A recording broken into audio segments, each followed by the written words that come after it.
أزواجا منهم ولا تحزن عليهم واخفض جناحك للمؤمنين যথাযথ টাইমে যখন আমরা কোম্পানির রুলস অনুযায়ী ডিউ টাইমে রিটার্ন করি তখন উনি উপকৃত হন। এখানে একজন গ্রাহকের টাকা আমরা ইন্স্যুরেন্সের বাইরে যদি বলি সঞ্চয় যে প্রকল্পটা, ধরেন আমরা ছোট বদলে ঘরের খুঁটি বাঁশের খুঁটির সাথে কাইটা আমরা ব্যাংক করতাম, বছর শেষে দেখা যাইতো ওই ব্যাংক কাইটা বের করে হয়তো কোনো কাজ করতাম, পয়লা বৈশাখে মেলায় যেতাম, এবং ইমার্জেন্সি প্রয়োজন বলে মাটি ব্যাংক হয়ে যাবে। কিন্তু ইন্স্যুরেন্সের সংখ্যাটা হচ্ছে এরকম যে এটা চাইলে ভাঙা যায় না, যে বিকল্পটা মানুষ মনে করে ভাঙা যায় না, বিদেয়ী সঞ্চয়টা থাকে। আজকে আমার পরে 10 টাকা আছে, আমি যেভাবে তোর কোনো কারণে আমার 10 টাকা নাই, কোনো না কোনো হয়তো আল্লাহ আমাকে চালাবে। সমন্বয় করে কাজের অগ্রগতি বাড়াইয়া এই প্রগতি লাইফ ইন্স্যুরেন্সের যাতে ধনবাড়ি ব্রাঞ্চের থেকে আরো বেশি বীমা আমরা দিতে পারি, এটার জন্য একটু হেল্প করবেন। আর স্যারের প্রতি হইল যে আমাদের অফিসের কিছু সুবিধা অসুবিধা যা আছে এগুলি আপনি একটু দেখবেন, যাতে আমাদের এই ব্রাঞ্চটা ভালোভাবে চলে, অগ্রগতি সবার জন্য। আশা করি আমাদের রব্বানি ভাই হেল্প করবে, আমাদের স্যার আছেন স্যার, উনিও আমাদের হেল্প করবে। হয়তো আমরা এইগুলো ফলো করবো, যেগুলো আছে একটা আসলে এর মধ্যে বলার কিছু নাই। আপনারা সকালে উৎসাহিত করবেন, সঞ্চয়টা ভালো, সঞ্চয় বিপদের বন্ধু যে আসে, যখন মানুষের কাছে টাকা না থাকে কোনো বিপদে পড়ে তখন মানুষ টাকা শোনার জন্য এবং ভর্তি হওয়ার জন্য আমি করবো যতদূর পর্যন্ত আমি সম্ভব সহযোগিতা করবো।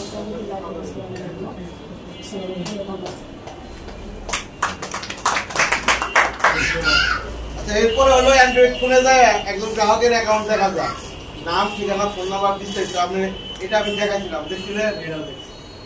ধন্যবাদ। সামনে তোমার ভবিষ্যৎ আছে, তুমি একটা প্রগতি লাইফ ইন্স্যুরেন্স একটা বীমা করো তোমার সামনে পরে। আমি বাইকে বিভিন্ন বিষয়ে প্রশ্ন করছি, আমি আসলে এরকমই যে কোনো বিষয়ে যদি যাই আমি সেই বিষয়ে মানে ভালোভাবে জানি আসলে যে আসলে কি হবে, ভবিষ্যতে কি হবে না হবে সবকিছু জানার পরে তারপরে আমি ওই বিষয়গুলো নিয়ে আগাই। তো বাইকে আমি এই সকল বিষয়ে মানে সকল বিষয়ে প্রশ্ন করছিলাম। ভাই তখন বলছিল, মানে ভাই যে বললো যে তুমি এটার মধ্যে করলে তোমার কোনো নাই, লস নাই, তুমি ভবিষ্যতে এটা পাবে। তারপরে আমি আবার যখন বললো প্রগতি লাইফ ইন্স্যুরেন্সের কথা বীমা, আমি তখন ভাবলাম যে তাহলে আমি দু একটা বীমার সম্পর্কে জানি আসলে কেমন, তারা কিভাবে দেয়। তো তখন আমি আরো দু একটা সাংলাই বন্ধুর সাথে বা কে জানি আমাকে নক দিছিল, বলছিলাম ওনার সাথে কথা বলছিলাম আপনাদের কি কি সুবিধা আর ভাইদের কি কি সুবিধা। তো ওনাদের সুবিধা এবং হলো প্রগতি লাইফ ইন্স্যুরেন্সের সুবিধা, তো তার মধ্যে আমি একটা পাইছি সব থেকে আনকমন যেটা, সেটা হলো যে আমি যে বীমা দিতেছি, পে করতেছি, আমি যে টাকাটা দিতেছি সেটা আমি মোবাইলে দেখতে পারতেছি আমার অ্যাকাউন্টে কত টাকা আছে, কত মাসের পর্যন্ত আমি পরিশোধ করছি বীমার টাকা বা অ্যাডভান্স দিচ্ছি কিনা, মানে এটা দেখতে পাচ্ছি। কিন্তু অন্য অন্য যে বীমা কোম্পানি সেগুলোতে কিন্তু আমি এই ফ্যাসিলিটিটা পাচ্ছি না। তো মানে জানা দরকার আসলে আমি যে বীমা করলাম আমার কত টাকা আসলে অ্যাকাউন্টে জমা হলো, কত মাস পর্যন্ত আমি বীমা পরিশোধ করলাম, এটা কিন্তু আমাদের আসলে জানার বিষয়। তো তারপর আর একটা বিষয় ভালো লাগছে, সেটা হলো যে 3 মাস পর পর 6 মাস পর, হ্যাঁ এই যে বছর পর পর এইটা পাওয়া যায়, টাকাটা ফিডব্যাক পাওয়া যায় টাকাটা দিলে। তো এইখানে একটা বিষয় ভালো লাগছে যে আমি তো অন্য অন্য বীমাতে যদি বীমা করি অন্য অন্য কোম্পানিতে, সেখানে আমি টাকা দিলে শুধু আমি দিয়েই যাবো, এরকম ভাবে কোনো ফিডব্যাক পাচ্ছি না। কিন্তু এইখান থেকে কিন্তু আমি ফিডব্যাক পাচ্ছি এই টাকাটা। তো তখন আমি এই টাকা দিয়েই কিন্তু আমি আবার সামনে কিছু মাসের যে বীমা পরিশোধ করে দিতে পারবো। এটা আমার ভালো লাগছে, এই দুইটা বিষয় আমার সব থেকে বেশি ভালো লাগছে। এটা আমি আনকমন পাইছি, অন্য অন্য বীমা কোম্পানিগুলো এইগুলো পাই না, যার কারণে এই প্রগতি লাইফ ইন্স্যুরেন্সে আমার বীমা করা। আর তারপরে তো বললাম আমি আসলে কম, আমার একটা পুঁজি আমার সততার রাত ছিল কিছুটা, অত বেশি দেয় আমার একটু সততা ছিল, এটা আমার পুঁজি। আমার এই সততার সাইনবোর্ডে আমার গ্রাহককে আমার ফিরিয়ে দেন। আমি যদি বাবু আমি দীর্ঘদিন পরে ও চাকরি করতো, আজকে আসছে আমি বাবুলের কাছে একটা ফর্ম এরকম যে বাবুলের কাছে একটা ফর্ম নিয়ে গেছি, আমার ওই মাসে অন্তত 1500-1200 টাকার একটা ডিটেলস করে চোখ বন্ধ করে করছে শুধু আমার মুখের দিকে তাকায়। আমার এই গ্রাহকগুলোর সংখ্যা অসংখ্য। কর্মসংস্থানের ব্যবস্থা করা। আরেকটা হলো আমরা যারা এলাকাবাসী আছি বা প্রতিবেশী এলাকার লোকজন আছি তাদের ভিতরে সঞ্চয়ের মনোভাব তৈরি করা, এই উদ্দেশ্যেই আমাদের এই পথ চলা।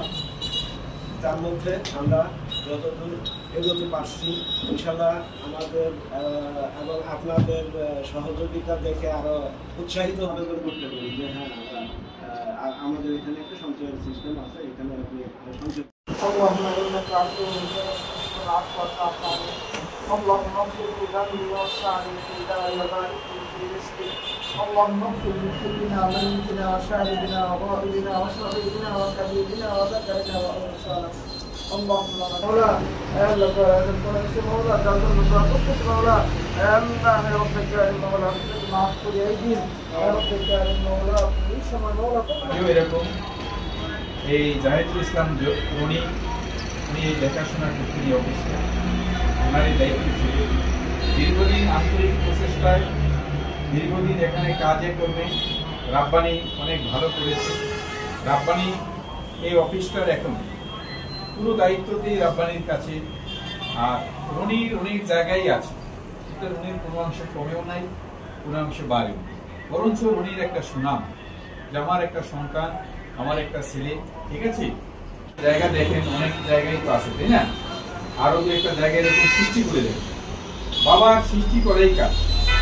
আপনি এইবার উপরে, আপনি নিচেও নামেন নেই, আপনি আর উপরেই আছেন। তা আপনি এখানে আপনার চেয়ার টেবিল আছে, এটা থাকবে, এটা সমস্যা নেই, ঠিক আছে। আপনি এখানে কাজ করবেন, এরকম রাব্বানের মতো আরো দু একটা ছেলে আপনি তৈরি করেন, ঠিক আছে। এটা আমারও কাজ, আমার কাছ থেকে আমার সন্তান বের হয়ে যায় না, আমার অফিস। আজকে ঢাকা শহরে শুরু করে এই পর্যন্ত প্রায় 18টা অফিস, আমার থেকেও তো লোক বেরিয়ে দিতেছে, ঠিক আছে। যে আজকে আপনার একটা বিজয়ের দিন, আমরা হাতে আজকে যোগ্য সন্তান করছে দেখি আবার যোগ্যতার দায়িত্ব নিয়ে দিয়ে দিলেন। ধন্যবাদ আপনাদের দুজন।